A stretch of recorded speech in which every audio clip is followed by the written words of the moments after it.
European union commission जो है उसके तमाम के तमाम जो जो लीडरशिप है, एक hydrogen fuel cell technology powered bus में हैदराबाद हाउस गए।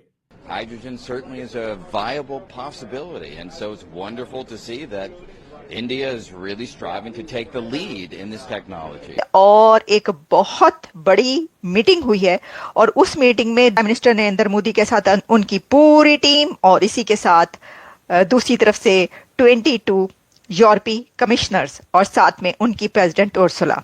क्या क्या डिस्कस हुआ? बहुत लंबी चौड़ी बातें हैं। It was all business, economy, trade, development, IT, information technology, AI. इस टाइम पे वैसे भी Europe is one of your largest trading partners and यहाँ पर उर्सुला ने बोला कि भाई we stand by the story of Viksit Bharat. तो विकसित भारत 2047 के इमेज के साथ यूरोपियन यूनियन अभी इस टाइम पे खड़ा हुआ है। तो उसमें जाहिर है कि ये एक बड़ा क्लियर है कि इंडिया जो है वो अब एक इंटरनेशनल पावरफुल कंट्री के तौर पे एक दूसरे क्लब में आ गया है, जो क्लब जो है वो पाकिस्तान और साउथ एशिया में बैठे हुए लोग जो हैं जिस तरीके से देखते हैं उसको बहुत पीछे छोड़ के आगे निकल गया। नरेंद्र मोदी ने कहा कि हमारी यूरोपियन यूनियन के साथ जो पार्टनरशिप है वो बड़ी नेचुरल है, ऑर्गेनिक है। अब ये चीज क्या पाकिस्तान कह सकता है यूरोपियन यूनियन को? लेकिन हमारे मसले ही बड़े डिफरेंट है। हमारा मसला ये है कि भाईजान सुसाइड धमाका हो गया। इंडिया कह रहा है जनाब आए India middle east Europe economic corridor में आगे काम करें। अच्छा, दूसरी तरफ उर्सुला वॉन डेर आपको कुछ ही दिन में साड़ी पहने हुए नजर आएंगी। उनको विजिट करवाएगा जहां पर जिस तरीके से वहां पे यूपीआई यूज होता है, उनको वो सारा सिस्टम दिखाया गया कि कैसे हो सकता है। उन्होंने उसके थ्रू कुछ खरीद भी लिया और कुछ उसको इस्तेमाल करके भी देखा हो, लेकिन उन्होंने साड़ियां जरूर देखी हैं वहां पे।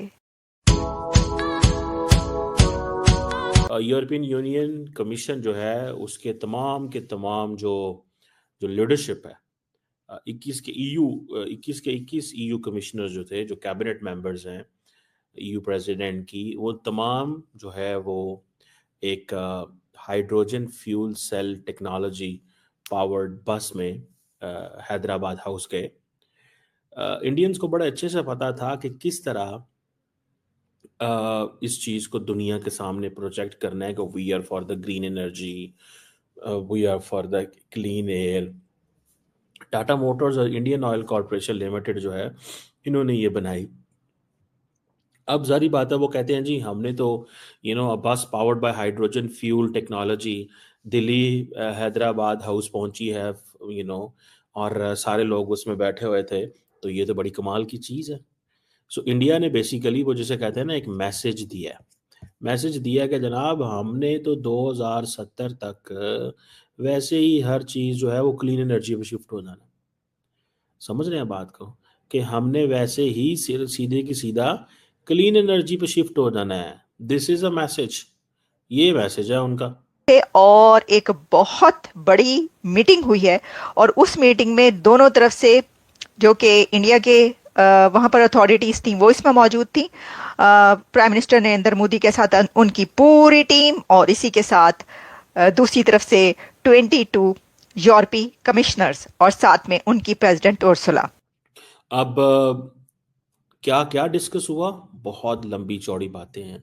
It was all business, economy, trade, development, IT, information technology, AI. और आप अगर देखें नरेंद्र मोदी ने कहा कि हमारी यूरोपियन यूनियन के साथ जो पार्टनरशिप है वो बड़ी नेचुरल है, ऑर्गेनिक है। अब ये चीज़ क्या पाकिस्तान कह सकता है यूरोपियन यूनियन को? बिल्कुल कह सकता है। लेकिन हमारे मसले ही बड़े डिफरेंट है। हमारा मसला ये है कि भाईजान सुसाइड धमाका हो गया। हमारा मसला ये है कि वो रावलपिंडी स्टेडियम के बाहर जो है ना वो हमें मिलिटेंट लोग पकड़ लिए। हमारी प्रॉब्लम ही है, हम तो हमारी वीडियो तस्वीर ही ये चलती है। इंडिया कह रहा है जनाब आए India middle east Europe economic corridor में आगे काम करें। अच्छा, दूसरी तरफ ये जो हमने कहा उस तरफ आते हैं कि उर्सुला वॉन डेर आपको कुछ ही दिन में साड़ी पहने हुए नजर आएंगी। उनको विजिट करवाएगा जहां पर जिस तरीके से वहां पे यूपीआई यूज होता है, उनको वो सारा सिस्टम दिखाया गया कि कैसे हो सकता है। उन्होंने उसके थ्रू कुछ खरीद भी लिया और कुछ उसको इस्तेमाल करके भी देखा हो, लेकिन उन्होंने साड़ियां जरूर देखी हैं वहां पे। दहशतगर्दी का भी जिक्र आया, cross border terrorism. European union जो है वो भी जारी बात है क्रॉस बॉर्डर टेररिज्म की, और इंडियंस ने आजकल टेररिस्ट फाइनेंसिंग का भी जिक्र किया हुआ है। मुझे और बहुत ज़्यादा जिक्र कर रहे हैं टेररिस्ट फाइनेंसिंग। ये मेरा ख्याल है, ये एक जो इम्प्रेशन वो क्रिएट करना चाहते हैं वो ये है कि जी अगर डायरेक्ट पाकिस्तान कश्मीर के अंदर इन्वॉल्व नहीं है तो पैसे भेजता है। वीडियो देखने के लिए धन्यवाद दोस्तों। अगर आप हमारे साथ जुड़ा रहना चाहते हैं तो कृपया करके चैनल को सब्सक्राइब कर बेल आइकन का बटन दबा दें।